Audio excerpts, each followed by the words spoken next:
Hello friends, welcome to the new episode of my channel. আমি অরিত্র। এখন এই ভিডিওর মধ্যে আমরা কথা বলবো হচ্ছে দৃশ্যম 3 নিয়ে।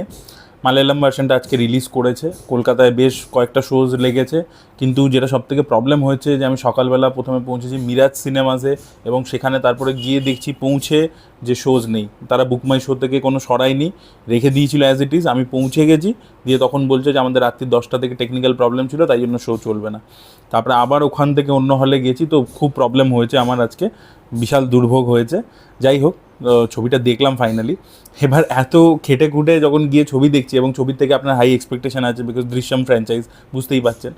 তো সেখানে ছবিটা কীরকম লাগলো, অনেস্টলি স্পিকিং আমি বুঝতে পেরেছি কেন এই যে দেখবেন একটা আপডেট উঠে এসেছিলো যে দৃশ্যম 3 হিন্দি মেকার্সরা যারা রয়েছে, তো কুমার মঙ্গত পাঠক, তাদের আর কি মালায়ালাম স্ক্রিপ্টটা পছন্দ হয়নি, এবং ওরা হিন্দিতে কিছুটা মালায়ালাম থেকে নেবে এলিমেন্টস, কিন্তু তারপরে নিজেরা রিরাইটিং করছে এবং চেঞ্জেস করছে আর কি।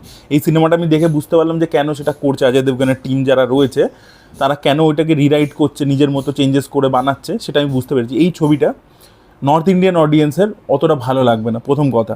আর এই ছবিটাকে অ্যাজ ইট ইজ যদি হিন্দিতে রিমেক করে, তাহলে হিন্দি ভার্সানটা চলবে না আগের পার্টের মতো, সিরিয়াসলি বলছি। এই ছবিটাতে প্রথমে গল্পটা একটু ছোটো করে বলে দিই, বেশি বলবো না, যতটা ওরা ট্রেলার লেভেলে খুব অল্পই গিভঅ্যাওয়ে করেছে টিজার ট্রেলারে, তো ততটুকুই বলছি। তো জর্জ কুটি একটা সিনেমা প্রডিউস করেছে, যেটা ও নভেল লিখেছিল, আপনার প্রত্যেকেই জানে। তো ওর তো অ্যাসপিরেশন আছে, আপনারা দেখেছেন, তো একটা লাইফে প্রোগ্রেশনও হয়েছে মানে প্রফেশনালি। তো সিনেমা প্রডিউস করছে, সেই সিনেমাটা সুপারহিট হয়ে গেছে, তো সব কিছু হয়েছে। এবার মিডিয়ার যে ব্যাপারটা, যেটা ট্রেলার লেভেল ওরা এস্টাবলিশ করছে, কিছু জার্নালিস্টরা রয়েছে, এবার তারা এটাকে নিয়ে আর কি জর্জ কুট্টি, তার যে কেস, সেগুলোকে নিয়ে একটা মিডিয়া লেভেলে ইনভেস্টিগেশন শুরু করেছে আর কি। জার্নালিস্টরা যেভাবে ইনভেস্টিগেটিভ জার্নালিজম করে, সেইভাবে একটা সেটার অ্যাঙ্গেলটা ঢুকছে। আর অন্যদিকে জর্জ কুট্টি নিজের মেয়ের বিয়ে দিতে চাইছে আর কি। তো সেখানে আর কি এবার সেই মেয়ের বিয়ে কি ও দিতে পারবে, সেখানে কি ওর পাশ থেকে আবার কেউ চলে আসবে, যেরকম আমরা পার্ট 2 এর ক্ষেত্রে দেখেছি, ও কি অন্য কোনো ক্লু ছেড়ে গেছে, কি হয়েছে, পারফেক্ট ক্রাইম কি সত্যি কিছু আছে, নাকি আবার কেউ এসে ধরবে, কি করবে, এবং কে ওর পিছনে আসছে, এগুলো নিয়ে আর কি পুরো ছবিটা। এবং কীভাবে জর্জ কুটি বেঁচে আদৌ বেরোতে পারবে কি না, কী করতে পারবে। এবার ব্যাপার হচ্ছে এই ছবির যে ফার্স্ট হাফটা প্রচণ্ড স্লো, ঠিক আছে। ছবিটা মানে ফার্স্ট হাফটাতে অ্যাকচুয়ালি গল্প এগোচ্ছেই না, ঠিক আছে, খুব স্লোভাবে চলছে।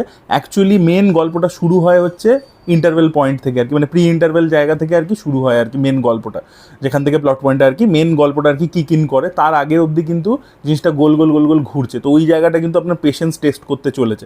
ওই জন্যই বললাম যে হিন্দিতে কিন্তু এটার মানে রিরাইটিং দরকার আছে, কারণ নাহলে মালায়ালাম অডিয়েন্স দেখবেন এই ওয়ার্ল্ড বিল্ডিং, ক্যারেক্টারদেরকে অনেকক্ষণ ধরে দেখিয়ে আছে, এটা ওদের প্রত্যেকটা ছবিতেই থাকে আর কি, যে ফার্স্ট একটা জুড়ে আর কি অনেকটা সময় জুড়ে বিভিন্ন ক্যারেক্টার্স ওয়ার্ল্ড বিল্ডিং করে থাকে। তো সেটা যেহেতু মালায়ালাম অডিয়েন্সের একটা হ্যাবিটও আছে, তো তাই জন্য তাদের জন্য একটা লেভেল অবধি ওয়ার্ক করতে পারে, কিন্তু হিন্দি অডিয়েন্সের জন্য কিন্তু এটা ওয়ার্ক করবে না। এবং আমিও যখন দেখছিলাম আমার মানে স্লোই লাগছিলো, ল্যাগিংই লাগছিলো আর কি। আমি মালায়ালাম ছবি প্রচুর দেখি, বাট ওই জায়গাটা মানে গল্প যেন এগোচ্ছেই না।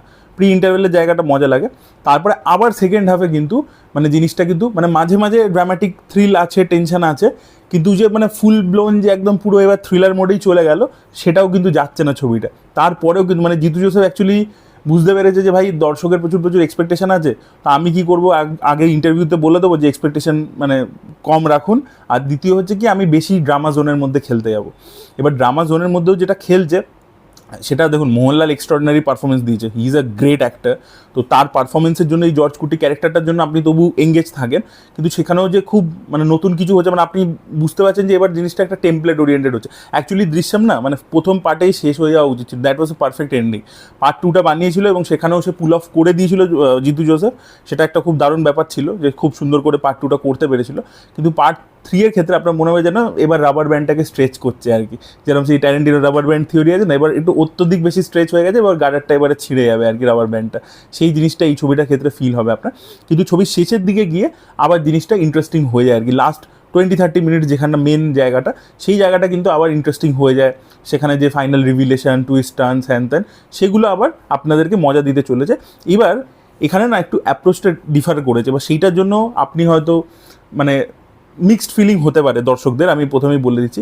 কারণ এর আগের যে পার্টগুলোতে জর্জ কুটিকে যেভাবে দেখিয়েছে, যেভাবে এস্টাবলিশ করছে যে লোকটা চিরকাল প্ল্যানিং প্রচণ্ড করে, প্ল্যানিং প্লটিং আগে থেকেও রেডি থাকে, ভাই লোকের থেকে 10 কদম এগিয়ে আছি, তুমি যাই প্ল্যানিং করো আমাকে ফাঁসাবার, আমার তার আগে থেকে প্ল্যান বি ভাবা আছে, তুমি কি ভাবতে পারো আমি সেটাও ভেবে রেখেছি, মানে এরকম একটা ক্যারেক্টার হিসেবে দেখিয়েছে। বাট এইবারে কিন্তু জিতু জোসেফ একটা ফ্লিপ করেছে আর কি, মানে this time he has to solve the problem with the instinct, more of A instinct, not through planning.